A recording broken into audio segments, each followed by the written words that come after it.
"Let's try again tonight," whispered the giant bride to the weary cowboy.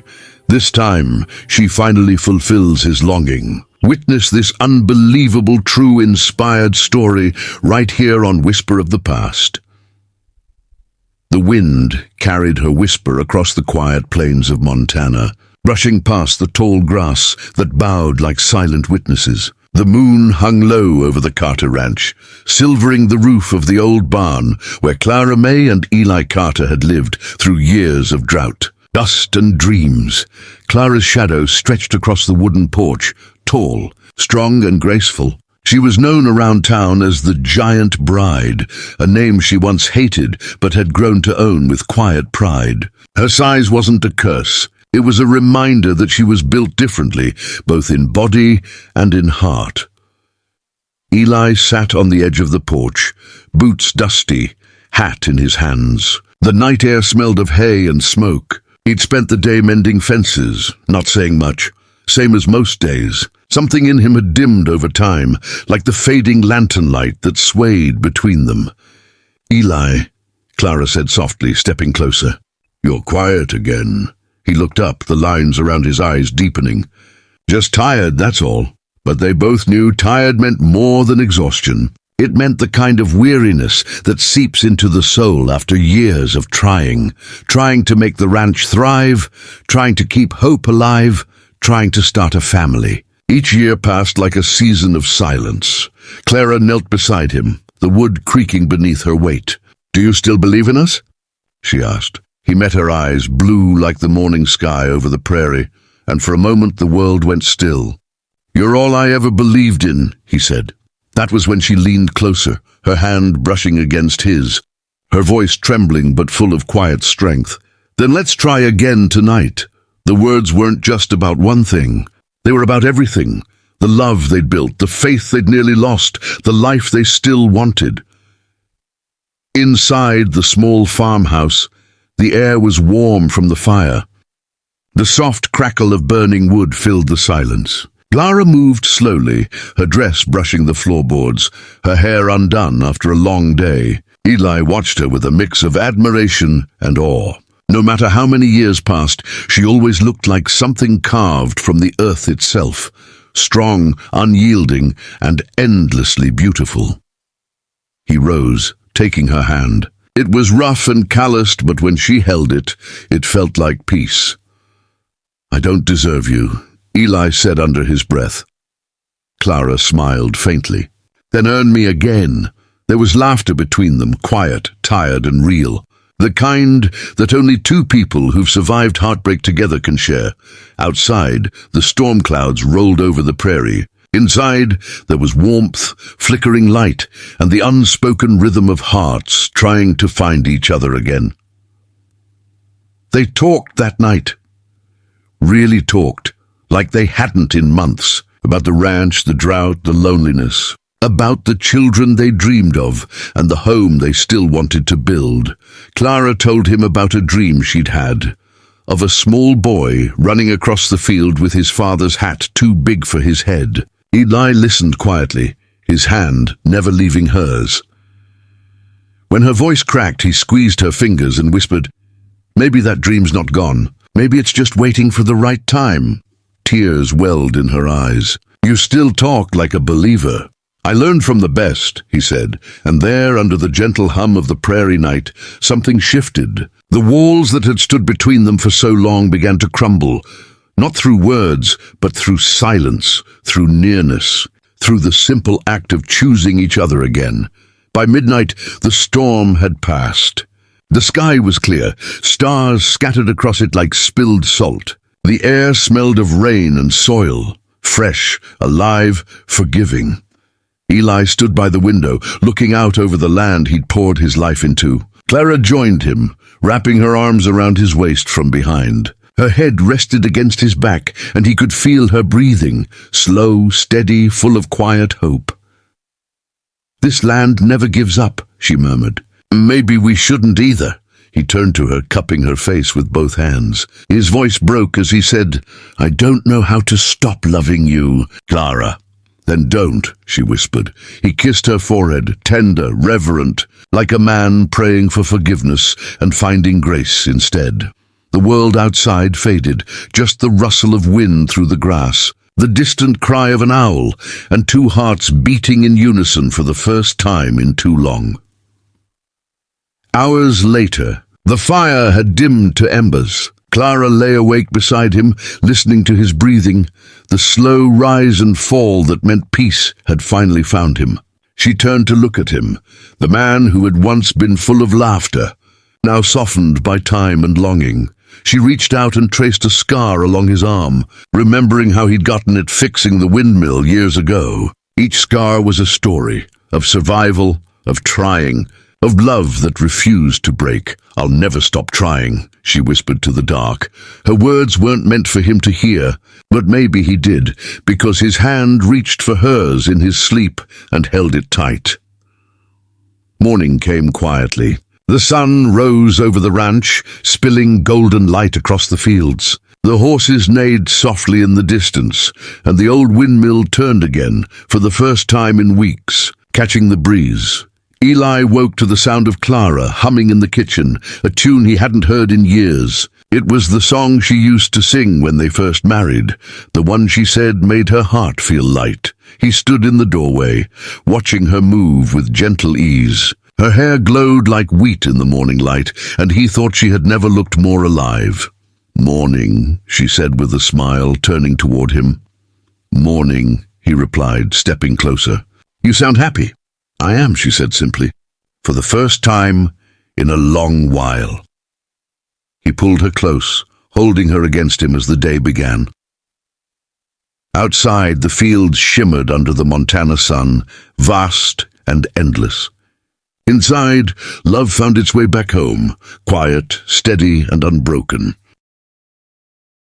The smell of coffee drifted through the farmhouse, while the first gold light poured across the worn kitchen table. Clara set 2 cups down, the steam curling in front of her like morning prayer smoke. Eli sat opposite her, still half dreaming, his hat resting on his knee. For a while they said nothing, just listened to the creak of the old rafters and the windmill's slow groan outside.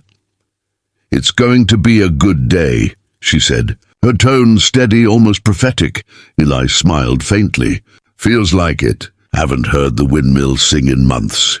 "Maybe it knows something we don't," she teased. They spent the early hours riding the fence line, checking cattle, speaking little but sharing the same rhythm again, the easy silence of 2 people who finally remembered how to breathe in one another's company. The land was still rough from drought, but small patches of green had started pushing through the soil. Each sprout felt like a small miracle.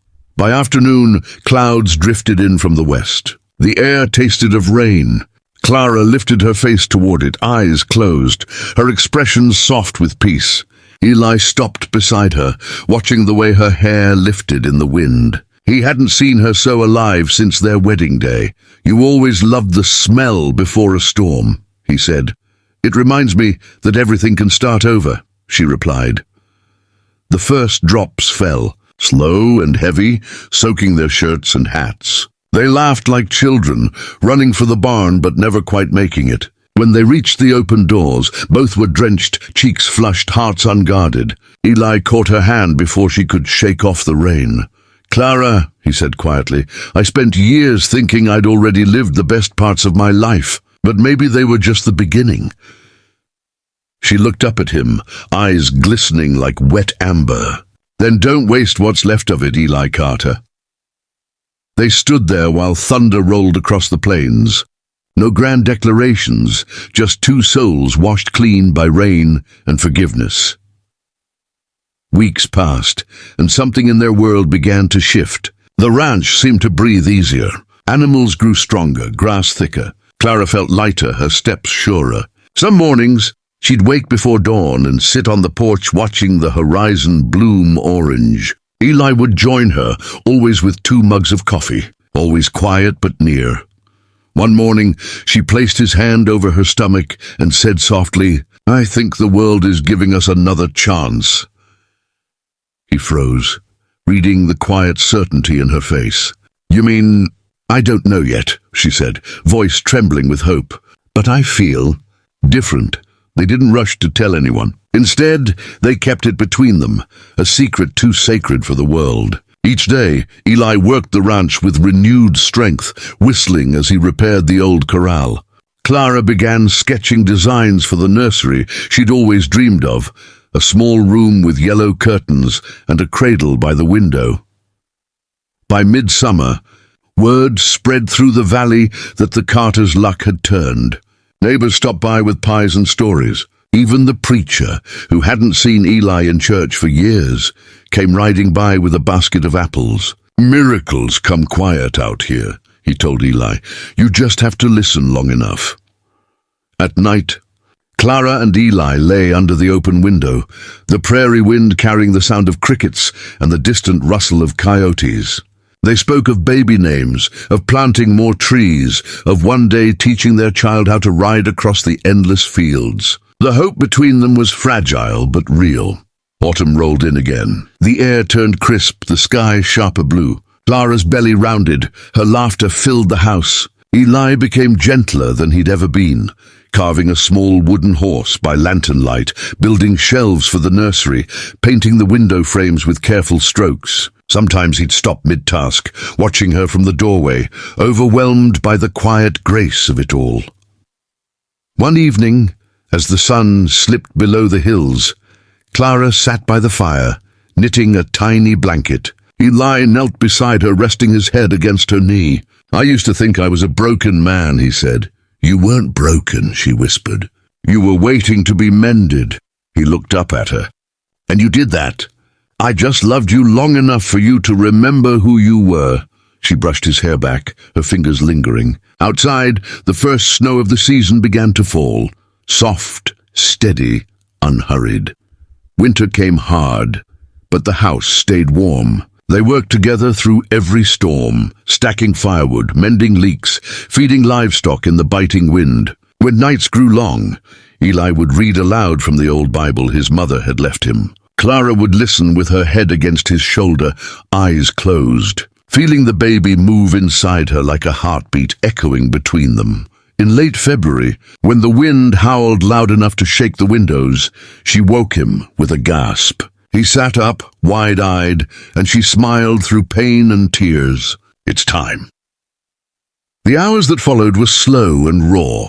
The storm raged outside, but inside there was only focus, faith, and Eli's trembling hands doing everything they could to help. By dawn, the wind began to quiet, and the cry of a newborn rose above it, small, fierce, and miraculous.